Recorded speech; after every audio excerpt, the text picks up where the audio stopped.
Okay, सर्वांचं लक्ष इकडे. लास्ट क्लासमध्ये आपण work done bye constant force study केलं होतं, त्याचे काही प्रॉब्लेम्स केले होते आणि आज सुद्धा आपण तोच क्लास कंटिन्यू करतोय. लेक्चर नंबर 2चं आहे आपलं वर्क पॉवर एनर्जीचं आणि याच्यामध्ये सुद्धा आपण work done bye constant force study करणार आहोत. पण मागच्या क्लासमध्ये जे क्वेश्चन्स आपण घेतले त्याच्यापेक्षा क्वेश्चनची लेवल आपण थोडीशी अप करणार आहोत रिलेटिव्हली. बेसिक आयडिया तुम्हाला वर्क डनची माहिती आहे की वर्क नेमकं कसं कॅल्क्युलेट करतात आणि एकच पॉप्युलर फॉर्म्युला आहे work done W is equals to F S cos theta.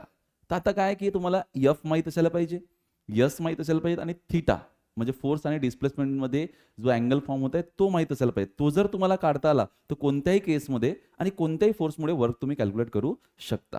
आजच्या क्लासमध्ये जे क्वेश्चन मी घेणार आहोत त्या क्वेश्चनमध्ये तुम्हाला स्वतःवरून त्या पर्टिक्युलर डायग्राममध्ये अज्युम करावं लागेल. अज्युम करायला तुम्हाला ते दिसले पाहिजे एफबीडी मध्ये की कोणते कोणते फोर्स लागत आहेत, कोणत्या डायरेक्शनमध्ये लागत आहेत आणि त्याचं त्या डिस्प्लेसमेंट सोबत किती अँगल फॉर्म होत आहे आणि डिपेंडिंग अपॉन दॅट तुम्ही वर्क डनचे कॅल्क्युलेशन करसाल. तुमची नोटबुक मला वरती पाहिजे आणि आपण सोबत हे क्वेश्चन सगळे सॉल्व्ह करू. मी तुम्हाला प्रत्येक वेळेस एफबीडी ड्रॉ करून देईल, केस सांगेल की हा फोर्स आहे, हे डिस्प्लेसमेंट आहे, अँगल सुद्धा सांगेल आणि तुम्हाला व्हॅल्यू कॅल्क्युलेट करून दाखवायची आहे फक्त. ठीक आहे, तर स्टेप बाय स्टेप जाऊया. हा आहे आपला आजच्या क्लासचा पहिला क्वेश्चन. ठीक आहे, this is the first question on your screen. प्रश्न पाहून घ्या, आधी नीट समजून घ्या. पहिले काय म्हणते क्वेश्चन बघा. या क्वेश्चन मध्ये एक इन्क्लाइंड सरफेस तुम्हाला दिसतो. काय दिसतं? एक इन्क्लाइंड सरफेस आणि त्याच्यावरती एक ब्लॉक ठेवलेला आहे. ठीक आहे, त्याची इनिशियल पोझिशन आहे ए. त्या ब्लॉकची इनिशियल पोझिशन काय आहे? ए. जेव्हा तुम्ही त्याला तिथून सोडून देता, रिलीज करता, तो काय होते? स्लिप डाऊन होते. त्या इन्क्लाइंड प्लेनवरती ट्रॅव्हल करते खाली आणि फायनली इथपर्यंत पोहोचते. त्याचं ए पासून बी पर्यंत जे डिस्प्लेसमेंट झालंय ते किती झालंय? एस. त्या इन्क्लाइंड सरफेसनं होरिझॉन्टल सोबत जो अँगल बनवलेला आहे तो अँगल किती आहे? थीटा. आणि कोएफिशियंट ऑफ फ्रिक्शन इथं जो आहे, कारण ब्लॉक जर मूव्ह होत आहे सरफेसवरती तर सरफेसमध्ये आणि ब्लॉकमध्ये फ्रिक्शन होईल ना, आणि तो कोएफिशियंट ऑफ फ्रिक्शन तुम्हाला किती दिलेला आहे? म्यू. तुम्हाला कॅल्क्युलेट करायचं आहे find work done due to normal force, normal reaction WN काढायचं आहे. सेकंड काढायचं तुम्हाला work done due to F, F यानी की फ्रिक्शनल फोर्स. थर्ड काढायचं आहे तुम्हाला work done due to gravity, that is gravitational force. तर त्या ब्लॉकवर लागणारे तिन्ही फोर्स तुम्हाला सर्वात आधी दिसायला पाहिजेत. दिसून राहिले का? दिसून राहिले का? अरे एफबीडी जेव्हा आपण काढतो तर त्याच्या सेंटर ऑफ मास पासून वेट व्हर्टिकली डाउनवर्ड जाईल. नॉर्मल रिएक्शन कसं जाईल? सरफेसला perpendicular, it will make certain angle with vertical. And frictional force, जब ब्लॉक नीचे आ रहा है तो ब्लॉक के ऊपर फ्रिक्शन किधर लग रहा है? उसके अपोजिट डायरेक्शन में. ये तीनों ही फोर्स हम वहां पे पहले दिखाएंगे एंड देन उसके बाद बारी बारी वर्क डन कैलकुलेट करेंगे. सबसे पहले फर्स्ट ऑफ ऑल जब ब्लॉक के बारे में सोचेंगे ये इसका सेंटर ऑफ ग्रेविटी है, तो उसके वेट के बारे में हम सोचेंगे तो वेट इसका वर्टिकली डाउनवर्ड आएगा. That means weight of the block, इसको WG बोलेंगे. दैट इज जो W वर्क नहीं है वहां पे, हाँ क्या है? वो वेट है उसका. ठीक है, तो मैं सीधा यहां पे क्या करता हूं? mg लिख देता हूं. चलेगा? mg, उसका वेट डाउनवर्ड डायरेक्शन में लग रहा है. नॉर्मल रिएक्शन कैसे लग रही है गाइस? नॉर्मल रिएक्शन लग रही है कुछ ऐसे. ये this is the normal reaction because normal is always perpendicular to the surface. जब ब्लॉक उस इंक्लाइन सरफेस को दबा रहा है तो इंक्लाइन सरफेस भी उसके ऊपर एक फोर्स लगा रहा है, उसको हमने नॉर्मल रिएक्शन बोला. एंड जो फ्रिक्शनल फोर्स है वो फ्रिक्शनल फोर्स इस ब्लॉक के ऊपर इधर लगेगा, इसको स्मॉल f से हम डिनोट करेंगे. तो ये तीन फोर्स वहां पे लग रहे हैं. हम शुरुआत करते हैं नॉर्मल रिएक्शन से. ठीक है, तो work done due to normal reaction जब हमको निकालना है, हम सोल्यूशन इधर लिख रहे हैं work done due to normal reaction. किसी भी फोर्स से आपको वर्क निकालना है तो क्या फॉर्मूला है? Force into distance into cos of theta. अगर डिटेल में लिखना चाहे तो work done due to normal तो क्या रहेगा? फोर्स यानी कौन? Normal reaction. करेक्ट है. देन उसके बाद में क्या आएगा? डिस्प्लेसमेंट. डिस्प्लेसमेंट क्या है? यस. तो ये आ गया yes displacement into cos of theta, यानी कि नॉर्मल रिएक्शन और डिस्प्लेसमेंट के बीच में का एंगल. आप मुझे बताइए डिस्प्लेसमेंट किधर हुआ है? ये इधर ऐसे. ये this is the direction of displacement, right? इधर डिस्प्लेसमेंट ना, तो नॉर्मल रिएक्शन ने इस यस के साथ में कितना एंगल बनाया? 90 का. दैट मींस नॉर्मल रिएक्शन की वजह से जो वर्क हुआ है वो कितना हुआ होगा? 0. Because when force and displacement is perpendicular to each other, work done क्या लेंगे हम? 0. तो यहाँ पे आप पुट करके भी निकालेंगे. लय तुम्ही तिथं मग लागे यन म्हणजे काय? तर यन तुला लिहायचं असेल तर लिहू भी शकतो तू. यन कोण आहे? यन की वैल्यू कौन देगा तुझे? तुझे देगा यन की वैल्यू ये वाली वैल्यू. ठीक है, क्यों? क्योंकि ये अगर थीटा है तो तेरा ये भी थीटा है, तो यन का मतलब ये वाला जो कंपोनेंट है mg का होगा mg कॉस थीटा, और इसी डायरेक्शन में एक होगा mg साइन थीटा. तो हम बोल रहे हैं n किसके बराबर है? mg कॉस थीटा के बराबर है. समझ रहे हो क्या? आप पुट करेंगे नहीं पुट करेंगे इसका कोई सवाल ही पैदा नहीं होता। फाइनली जो आपका थीटा है वो आप कितना पुट करने वाले हो, 90, तो cos 90 0, cos 90 0, 0 इंटू एनीथिंग 0, तो यहाँ पे वर्क डन क्या हो जाएगा, 0। आप पहले ही स्टेप में 0 लिख देते तो भी कोई दिक्कत नहीं थी। तो work done due to normal reaction कितना था, 0। क्या बात समझ में आई? म्हणजे तुम्हाला आता डायग्राम मध्ये फोर्सेस स्वतः आयडेंटिफाय करायचे आहेत, त्यांची डायरेक्शन, डिस्प्लेसमेंटची डायरेक्शन, आणि मग आपला फॉर्म्युला जो बेसिक वाला आहे तो अप्लाय करून कॅल्क्युलेशन करायचं आहे। हे झालं पहिलं वर्क। चलिए दूसरा वर्क निकालते हैं। दुसरं वर्क कसं करायचं आहे, work done due to frictional force. आता फ्रिक्शनल फोर्स कोणता आहे, हा इकडे फ्रिक्शनल फोर्स। ओके, तो work done due to frictional force करायचा आहे तर डब्ल्यू एफ येणार, हा डब्ल्यू आणि हा एफ काय असते, force into displacement into cos of theta. तो फोर्स कौन सा है, फ्रिक्शनल फोर्स, ठीक है, इंटू डिस्प्लेसमेंट कौन सा है, यस, और इंटू क्या आएगा, cos of theta. Crystal clear है, डिस्प्लेसमेंट इधर है, फोर्स उधर लग रहा है, they are oppositely directed, that means जो थीटा होगा वो कितना होगा, 180। तो यहां पे थीटा की जगह पर आएगा 180, कॉस 180 हो जाएगा -1। तो यहां पे हम माइनस यफ की वैल्यू निकाल सकते हो क्या, एफ की वैल्यू, यस हमें पता है एफ क्या होता है, एफ होता है mu into N, frictional force is mu N. तो मैं इसको लिखा mu into N into S and cos of, मैं यहां पे अभी माइनस नहीं करता, cos of 180 degree. I hope बात समझ में आ गई। अरे बाबा यस तर यसच ठेवलाय मी, एफला म्यू इंटू एन लिहिलं कारण कोएफिशियंट ऑफ फ्रिक्शन म्यू दिलाय ना, फोर्सला म्यू एनच्या फॉर्म मध्ये। ओके, पुढे जर वाटलं तर म्यूले तसंच ठेवा आणि एनले तुम्ही काय लिहू शकता, M G cos theta, again वही चीज, और इधर क्या आएगा, दैट इज कॉस ऑफ 180, दोनों जगह पर कॉस 180 आ जाएगा। क्लियर है क्या? अगर आप इसको सॉल्व करो ना करो असंही केलं तरी चालते। काय म्हणतो पा, म्यू हा एन जसा तसाच ठेवतो इंटू यस, आणि हा काय झाला तुमचा -1, तो माइनस म्यू एन यस, ये भी चल जाएगा। This is work done due to friction. काही प्रॉब्लेम नाही ना, एनची व्हॅल्यू पुट करायची झाली तुम्ही पुट करू शकता। नाही समजलं का? ओके, तर हे झालं तुमचं। नेक्स्ट थर्ड, तिसरी गोष्ट कोणती काढायची आहे, work done due to gravitational force. आता work done due to gravitational force काढायचा आहे तर बघा आपल्याकडे डिस्प्लेसमेंट झालं ए आणि ग्रॅव्हिटेशनल फोर्स हा इकडे लागत आहे, तर this is the angle between कोण कोण, डिस्प्लेसमेंट अँड ग्रॅव्हिटेशनल फोर्स। बघा ग्रॅव्हिटेशनल फोर्स हा इकडे डाउनवर्ड लागतोय, डिस्प्लेसमेंट इकडे होत आहे, तर दोघांमधला अँगल हा झाला ना, मग हा अँगल किती है, तो अगर ये पूरा देखा जाए तो 90 है।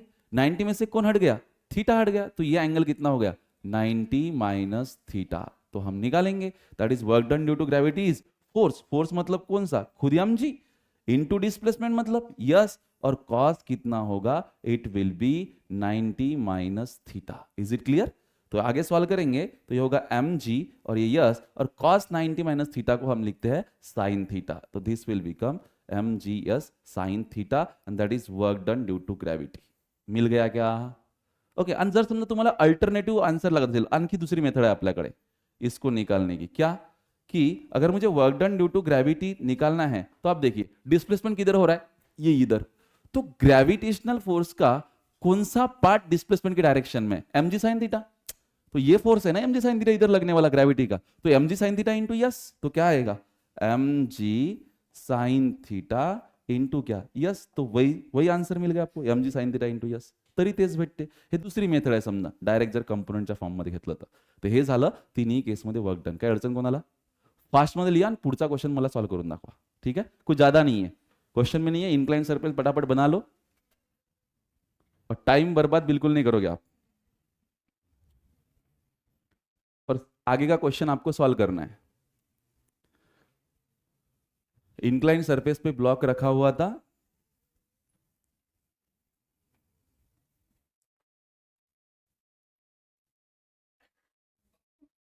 अब नेक्स्ट क्वेश्चन देखते हैं, ये रहा।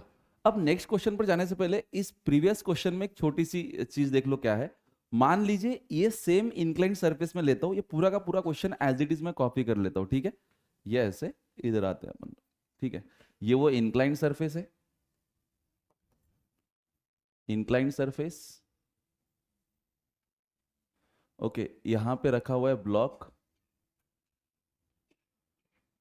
और वो ब्लॉक डिस्प्लेस होके यहां पे आ गया,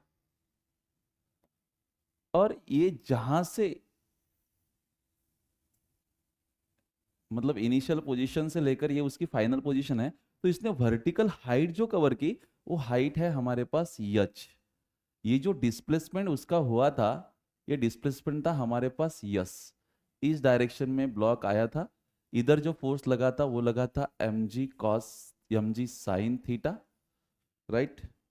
ऊपर जो लगा था वो लगा था n, नीचे हमारे पास mg था, mg का ये वाला कंपोनेंट mg cos थीटा, और फ्रिक्शनल फोर्स F हमारा इधर लग रहा था, राइट।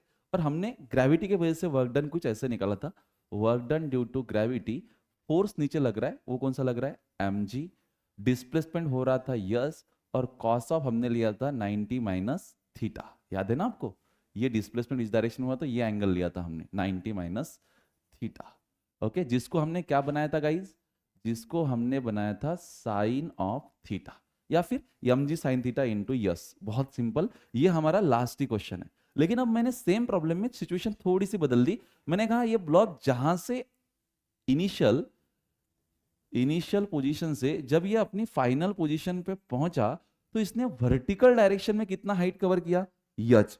तो अगर ये एंगल थीटा है तो मैं ट्रिग्नोमेट्रिक साइन की अगर यहां पे वैल्यू निकालू, sine theta is equal to इसका ठीक अपोजिट क्या होगा, ये h, that is opposite side upon hypotenuse, यानी कि इसका डिस्प्लेसमेंट जो कि होगा यस। तो साइन थीटा की जगह पर मैं यच अपॉन यस लिख सकता हूं।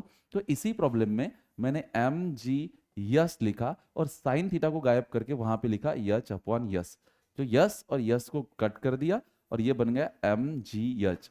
तो जो वर्क डन हुआ ग्रेविटेशनल फोर्स की वजह से वो कितना हुआ, एम जी एच, समझ रहे हो क्या। और ये यहाँ पे पहुंच गया, तो बिल्कुल सिंपल सी बात है कि जब भी कोई ब्लॉक यहां से यहां तक आ रहा है तो कितना वर्क डन कर रहा है, जितनी उसके पास पोटेंशियल एनर्जी थी। अब तुम्हें पोटेंशियल एनर्जी का मतलब पता है, हम लोअर क्लास में पढ़े हुए हैं दो एनर्जी, मैं शॉर्ट में बता देता हूँ। काइनेटिक एनर्जी जो होती है वो होती है half of M V square, हम इस चैप्टर में आगे पढ़ेंगे। कोई भी बॉडी कोई भी ऑब्जेक्ट मोशन के वजह से अपने पास जो एनर्जी पोजेस करती है उसको काइनेटिक एनर्जी कहते हैं। जैसे कि कोई ये बॉडी है, इसका मास m है, and if that body is moving with velocity v, then kinetic energy of that body is half of mv square, no doubt.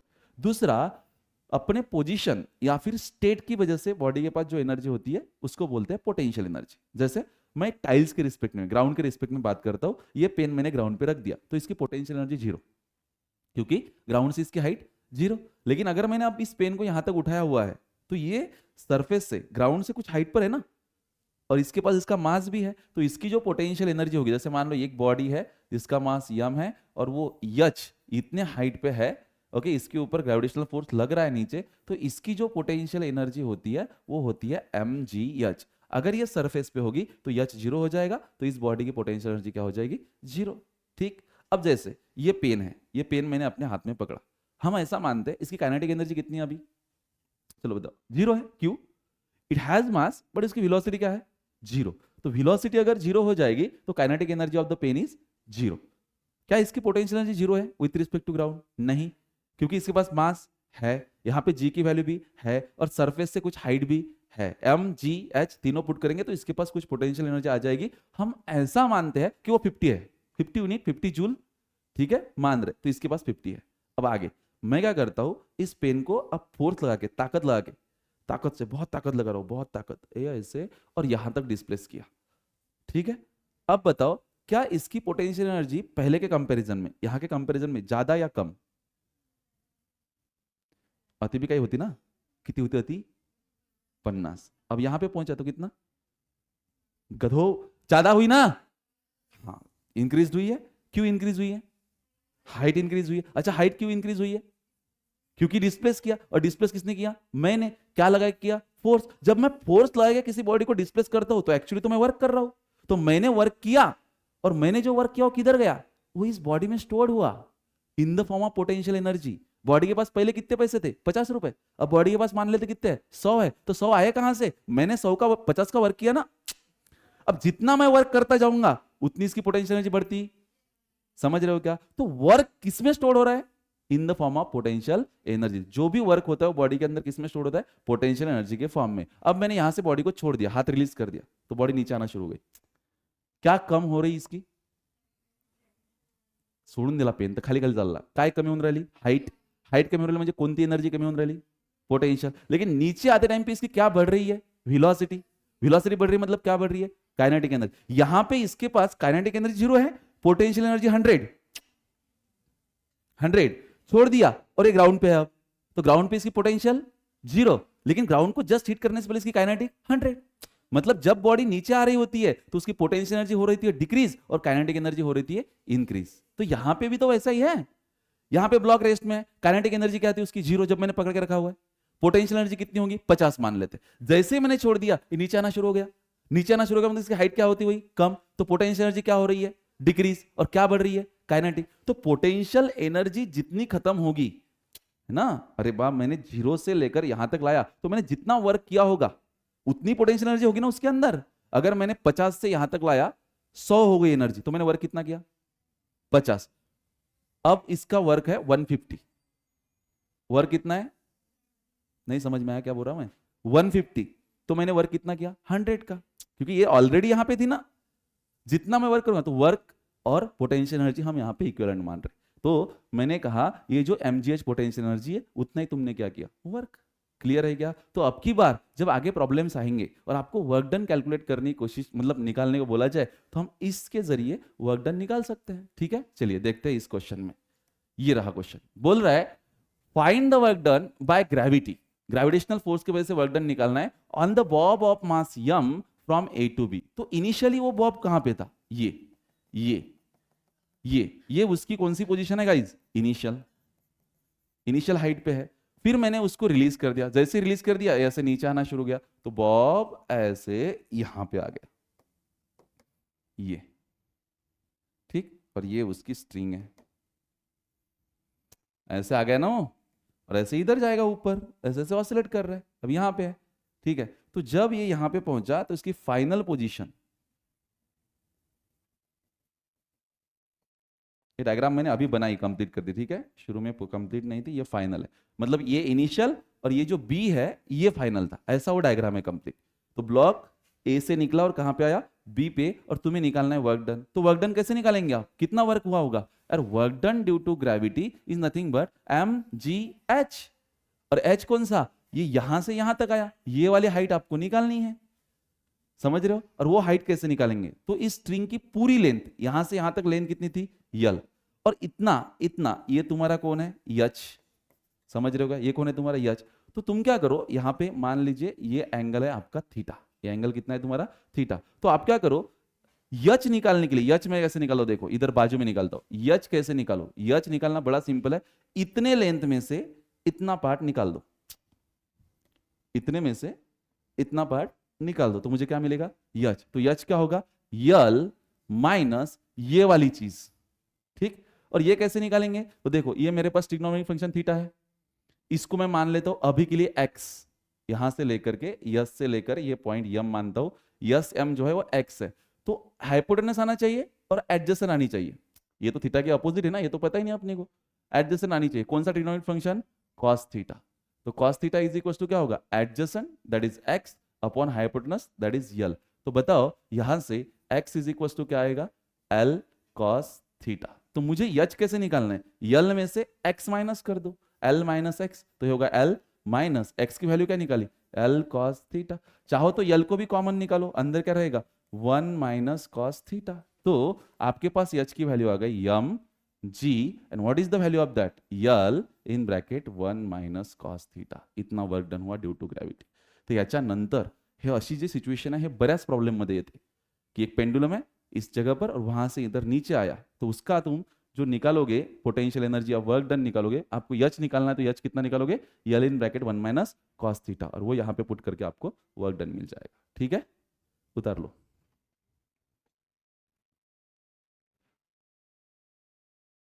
Okay, now next ये क्वेश्चन है, देखो क्या बोल रहे हैं, if the block is pulled up, हम block को क्या कर रहे हैं अपवर्ड डायरेक्शन में पुल कर रहे हैं विथ कांस्टेंट वेलोसिटी, और कांस्टेंट वेलोसिटी से पुल कर रहे हैं ऑफ 2 मीटर पर सेकंड, और जो स्पीड हमको गिवन है वो है 2 मीटर पर सेकंड। ठीक है, find the work done by tension, work done निकालना है कौन से फोर्स की वजह से टेंशन, और साथ ही साथ में by gravity on 5 kg block in the first 2 second. ऐसा उसने बोला है। तो बेसिकली डायग्राम में आप देख रहे हो कि हमारे पास एक 5 kg का ब्लॉक है, उसको एक इंसान पुल कर रहा है, और जिस तरीके से पुल कर रहा है तो आपको यहाँ पे दिया हुआ है कि इसकी वेलोसिटी जो है वो कांस्टेंट है, और वो वेलोसिटी दी हुई है 2 meter per second. Velocity constant का मतलब क्या है? वेलोसिटी अगर कांस्टेंट बोल रहा है दैट मींस एक्सेलरेशन जो होगा वो क्या होगा? जीरो होगा, राइट? और ब्लॉक अपवर्ड जा रहा है, मतलब ब्लॉक अपवर्ड जा रहा है तो ब्लॉक का जो डिस्प्लेसमेंट होगा वो अपवर्ड की डायरेक्शन में होगा। कौन कौन से फोर्सेस लग रहे हैं ब्लॉक पे अगर आप देखेंगे तो सबसे पहला फोर्स तो मुझे यहाँ पे ये दिख रहा है कि इस रस्सी के अंदर टेंशन है, क्योंकि ये बंदा इसको पुल कर रहा है तो टेंशन इस ब्लॉक के ऊपर ऊपर लग रहा है। हमारा पार्ट अंडर स्टडी या हमारी बॉडी तो 5 kg वाली है, इसलिए टेंशन उसके ऊपर अपवर्ड दिखाएंगे हम। और दूसरा फोर्स इसके ऊपर लग रहा है नीचे, जो इसका वेट होगा, एंड दैट वेट इज, उसका मास है 5 एंड जी है 10, दैट मींस वो वेट लगेगा 50 न्यूटन। तो 50 न्यूटन वेट नीचे लग रहा है, टेंशन ऊपर काम कर रहा है, डिस्प्लेसमेंट ऊपर है, एक्सेलरेशन जीरो है, और वेलोसिटी हमारे पास है 2 मीटर पर सेकंड। हमको निकालना है वर्क डन बाय टेंशन। अब देखिए वर्क डन, ठीक है, बाय टेंशन, तो क्या है? जिसके वजह से, जिस फोर्स के वजह से वर्क डन निकाल रहे हो वो फोर्स हमको चाहिए, that is tension force T. दूसरा डिस्प्लेसमेंट, डिस्प्लेसमेंट वो अप जा रहा है तो डिस्प्लेसमेंट यस वो भी देखेंगे, और इनटू हमको चाहिए उन टेंशन और डिस्प्लेसमेंट के बीच में का एंगल, तो मल्टीप्लाई में लिखेंगे हम कॉस ऑफ थीटा। क्या आपको तीनों वैल्यू पता है? हमने देखा हमें यस पता नहीं है, हमने देखा हमें टी की वैल्यू पता नहीं है, हमने देखा थीटा, थीटा तो पता है। थीटा कैसे पता है? क्योंकि टी टेंशन ऊपर लग रहा है, डिस्प्लेसमेंट भी ऊपर लग रहा है, दोनों की डायरेक्शन कैसी है? सेम, तो थीटा कितना हो गया? जीरो, और कॉस जीरो कितना हो जाएगा? 1। तो बस अब हमको निकालना है टेंशन। टेंशन कैसे निकालेंगे? यहां पे हम हमारी एफबीडी की टर्म्स एंड कंडीशन अप्लाई करेंगे। तो क्या है एफबीडी की terms and condition? That is T is equals to, या ऐसा भी कह सकते हो आप, that is T minus M G, minus M G को क्या डायरेक्ट लिखो? T minus 50 is equal to what? M A, mass into acceleration, लेकिन एक्सेलरेशन कितना है? जीरो, तो इसलिए यहां पे क्या आएगा? जीरो। तो बच्चों टेंशन की वैल्यू कितनी आ जाएगी? 50 न्यूटन। तो एक वैल्यू तो मिल गई मुझे कि टी मुझे पुट करना है 50, तो ये कर दिया मैंने यहाँ पे 50 पुट। ठीक, अब इधर मल्टीप्लाई में कॉस ऑफ थीटा की वैल्यू मैं पुट कर देता हूँ जीरो। अब किसकी बात है? यस की, डिस्प्लेसमेंट की। तो मैं यहाँ पे डिस्प्लेसमेंट भी निकालना चाहूंगा, और डिस्प्लेसमेंट कैसे निकाल सकते हैं? काइनेमेटिकल इक्वेशन से, that S is equals to U T plus half A T का स्क्वायर। तो यस इज इक्वल्स टू, ये टर्म जो है ऐसे नहीं निकलेगी, वेलोसिटी कांस्टेंट है ना, ये तो हम तब लगाएंगे जब एक्सेलरेशन यूनिफॉर्म हो। अब एक्सेलरेशन हमारे पास जीरो है तो हम क्या लगाएंगे? वी ऑल नो दैट कि अगर मुझे चाहिए यस, तो यस इज इक्वल टू क्या हो जाएगा? वी इंटू टी से निकलेगा, बिकॉज v कांस्टेंट है, वो कितना दिया हुआ है? 2, और कितने देर के बाद डिस्प्लेसमेंट चाहिए आपको? 2 सेकंड के बाद। तो टाइम की वैल्यू कितनी पुट करूंगा? 2, तो डिस्प्लेसमेंट कितना मिल जाएगा? 4 मीटर। क्या बात समझ में आई? तो ये वैल्यू वहां पे पुट कर देंगे, मल्टीप्लाई में आ जाएगा 4, तो ये तो 1 हो गया, और 5 4 जा कितना हो जाएगा? 20, तो ये 2 0 और ये 1 0, तो work done due to tension force कितना आएगा? 200 न्यूटन। आई होप आपको ये बात समझ में आ गई अच्छे से। ठीक, अगले क्वेश्चन, अगले इस पे मूव करते हैं। अब बोल रहा है ग्रेविटी की वजह से भी वर्क डन निकालो। मैंने बोला ठीक है, work done due to gravity is equals to, कौन सा फोर्स है? Gravitational force. ग्रेविटेशनल फोर्स खुद कितना लग रहा है? 50 है ना, तो मैं यहां पे क्या लिखूंगा? 50 लिख देता हूं direct, gravitational force 50 into displacement, displacement कितना? यस, और इनटू कॉस ऑफ थीटा। ठीक है, अब बताओ 50 तो ग्रेविटेशनल फोर्स है, यस क्या है हमारा? डिस्प्लेसमेंट। डिस्प्लेसमेंट कितना हुआ? 4, तो ये मल्टीप्लाई में आएगा 4, लेकिन कॉस का एंगल यहां पे कितना आएगा? 180 डिग्री। व्हाई? बिकॉज ग्रेविटी तो नीचे काम कर रही है, डिस्प्लेसमेंट ऊपर हो रहा है, तो एंगल हो गया 180। 180 मतलब वहां पे क्या आएगा? -1 आएगा कॉस 180 का। तो 50 इंटू 4 कितना? 200, और ये इंटू हो जाएगा -1, that means -200 joule. This is the work done due to gravity. उतार लो।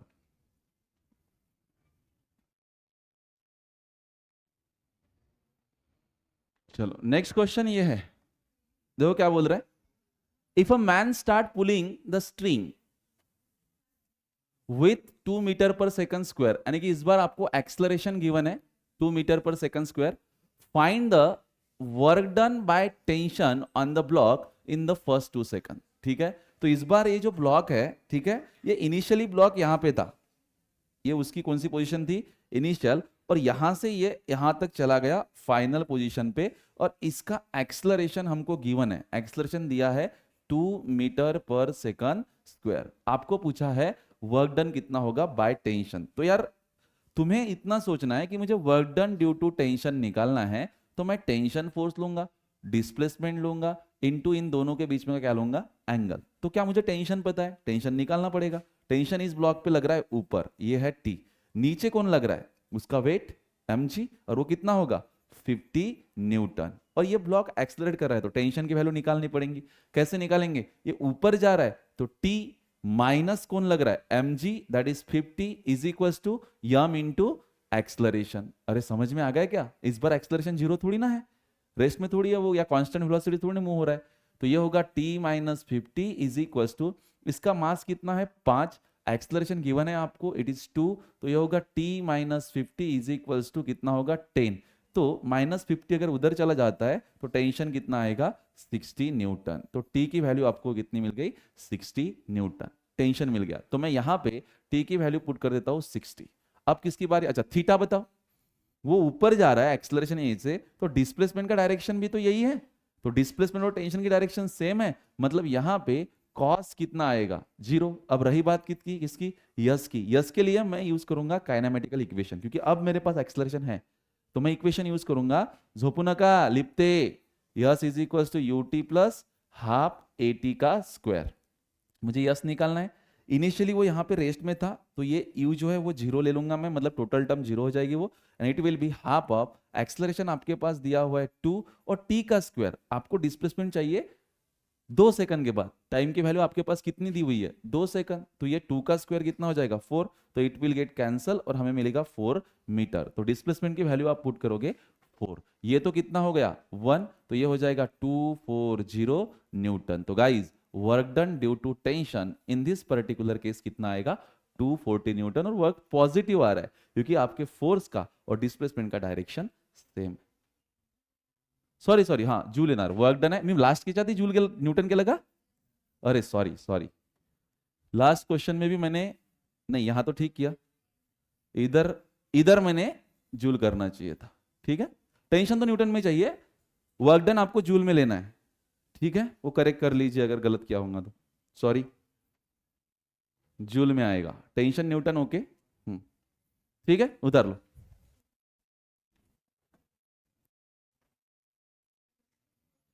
Okay, now if the system is released from rest, system अगर रेस्ट से रिलीज की गई, find the work done by the tension on 8 kg and 2 kg block in the first 2 seconds. ठीक है, तो ये सिस्टम हमने रेस्ट से रिलीज की, किस इस तरीके से हमारे पास 2 ब्लॉक्स है। ठीक है, इनका जो भी मूवमेंट होगा 2 सेकंड के बाद में हमको वर्क डन कैलकुलेट करना है। तो पहले हम इनकी एफबीडीज के बारे में सोचते हैं। जैसे 2 kg के ऊपर इधर टेंशन लग रहा होगा T, through out the string same tension रहेगा, 8 kg के ऊपर वही टेंशन कितना लगेगा टी। इसके ऊपर डाउनवर्ड डायरेक्शन में जो वेट लगेगा, व्हाट इज दैट, कितना लगेगा वेट, वो इसका मास 2 है, जी 10 लेंगे तो it will B 20 Newton, and here it will B 80 Newton. तो कुछ इस तरीके से हमारे पास एफबीडीज होंगी। इसने कहा ये मूव हुआ है 2 सेकंड तक, और जो एक्सलरेशन इसमें हुआ होगा वो एक्सलरेशन कौन से डायरेक्शन में होगा, इस डायरेक्शन में, क्योंकि 8 kg डाउनवर्ड डायरेक्शन में खींचेगा, और इसके अंदर एक्सलरेशन किधर होगा, ऊपर की दिशा में होगा। ये ऊपर जा रहा है, वो नीचे आ रहा है। तो हम पहले क्या करते हैं, टेंशन की वैल्यू कैलकुलेट करते हैं। टेंशन की वैल्यू कैलकुलेट करने के लिए हम पहले 2 kg ब्लॉक के बारे में सोचते हैं। तो फॉर 2 kg ब्लॉक, इसके बारे में सोचिए, इसका क्या होगा, ऊपर लग रहा है टी, माइनस नीचे लग रहा है 20, and it is equals to mass into acceleration. तो t minus 20 is equals to mass कितना है इसका 2, एक्सलरेशन हमें नहीं पता, तो एक्सलरेशन भी हमको निकालना पड़ेगा। और एक्सलरेशन हम कैसे निकालते हैं, acceleration is equals to net force upon total mass, that is m1 plus m2। Net force कितना लग रहा है इसके ऊपर, तो देखो 80 इधर लग रहा है, 20 इधर लग रहा है, 80 minus 20 it will be the net force, 80 minus 20, और टोटल मास कितना है 8 प्लस 2, 8 प्लस 2 दैट इज 10, तो ऊपर रहेगा 60 नीचे रहेगा 10, तो एक्सलरेशन आ गया 6 मीटर पर सेकंड स्क्वायर। उम्मीद है ये बात समझ में आ गई। तो ये एक्सलरेशन हम इधर यूज करेंगे, दैट इज 6, तो t minus 20 is equal to 6 2 12, तो T is equals to 20 plus 12, that is T कितना आ गया 32 न्यूटन इस बार ये। तो अगर टेंशन 32 न्यूटन का है तो ये भी टेंशन की वैल्यू कितनी होगी 32 न्यूटन, ये टेंशन भी आपका 32 न्यूटन, सेम ही टेंशन है ना वो। अब हम वर्क डन निकालना चाहेंगे, ठीक है। तो वर्क डन अगर निकालेंगे 2 kg ब्लॉक के लिए, तो work done for 2 kg block it will be, अच्छा कितना है टेंशन के वजह से, हाँ work done due to tension on 2 kg block, तो फोर्स तो टेंशन लेंगे, ठीक है। डिस्प्लेसमेंट कितना लेंगे यस इनटू कॉस ऑफ क्या लेंगे थीटा, यस नहीं पता, यस निकालना है तो उसके लिए फॉर डिस्प्लेसमेंट, फॉर डिस्प्लेसमेंट इधर से शुरू करना आपने सॉल्यूशन।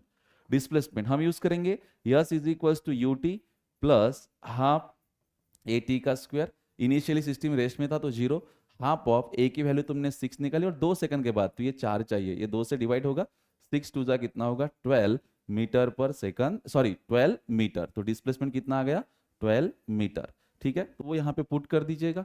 तो टी की वैल्यू तुमने निकाली 32, यस की वैल्यू तुम्हारे पास है 12, और थीटा क्या होगा, टेंशन ऊपर लग रहा है और डिस्प्लेसमेंट भी ऊपर ही हो रहा है क्योंकि वो नीचे जा रहा है ना, तो ऊपर जा रहा है, तो क्या आएगा cos 0, यहाँ पे आएगा cos 0 जो कि 1 होगा। तो 32 multiplied by 12, this is work done due to tension in 2 kg block. क्या आंसर आता है बताओ जूल में, ये पहली चीज। और दूसरी 8 kg के लिए आप खुद निकाल सकते हो, 8 kg के लिए सेम सीन करना, टेंशन तो आपके पास है, तो यहाँ पे work done for 8 kg is equals to tension, displacement और कॉस ऑफ थीटा। अच्छा टेंशन कितना 32, डिस्प्लेसमेंट कितना आपने निकाला 12 मीटर, और थीटा क्या होगा, देखो टेंशन लग रहा है ऊपर और डिस्प्लेसमेंट नीचे हो रहा है उसका, क्यों नीचे जा रहा है, तो एंगल कितना रहेगा 180, कॉस 180 कितना होगा -1, तो ये होगा -32 इंटू 12, वही आंसर होगा बस निगेटिव। तो वर्क डन ऑन 8 kg हो जाएगा माइनस में, दोनों वैल्यू निकालो और पुट कर दो, उतार लो पूरा, उधर से स्टार्ट करो, वो लिखो पहले देन ये लिखो बाजू में डायग्राम, ठीक है। तो यहाँ पे आपका जो work done bye constant force है इसकी कहानी खत्म होती है। नेक्स्ट क्लास में हम देखेंगे work done by variable force.